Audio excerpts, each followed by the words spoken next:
To the people of India and to Indian Americans all across the United States, I want to wish you a happy Indian Independence Day. On August 15th, 1947, men and women all over India rejoiced in the declaration of the independence of the country of India. Today, on August 15th, 2020, I stand before you as the first candidate for Vice President of the United States of South Asian descent. When my mother, Kamala, stepped off the plane in California at 19 years old, she didn't have much in the way of belongings. But she carried with her lessons from back home, including ones she'd learned from her parents, my grandmother, Rajam, and her father, my grandfather, P.V. Gopalan. They taught her that when you see injustice in the world, you have an obligation to do something about it, which is what inspired my mother to march and shout on the streets of Oakland at the height of the Civil Rights Movement, a movement whose leaders, including Dr. Martin Luther King Jr., were themselves inspired by the nonviolent activism of Mahatma Gandhi. And it was during those protests that my mother met my father. And the rest, as they say, is history.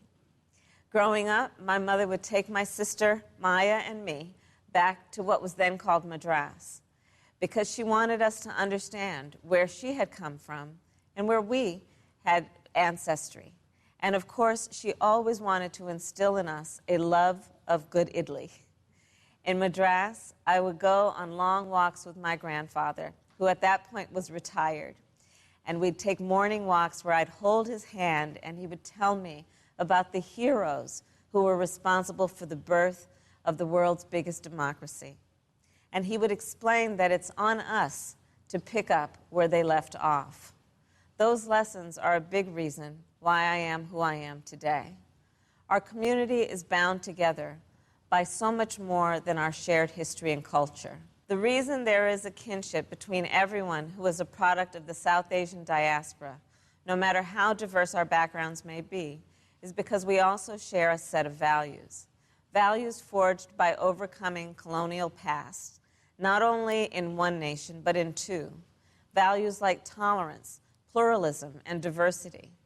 And reflecting on the past 73 years, it's remarkable how much progress people have made in the fight for justice, and we should be proud.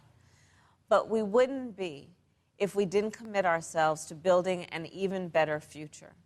So I hope you celebrate today, and then tomorrow, I hope you join me in getting to work. Thank you, and happy Independence Day.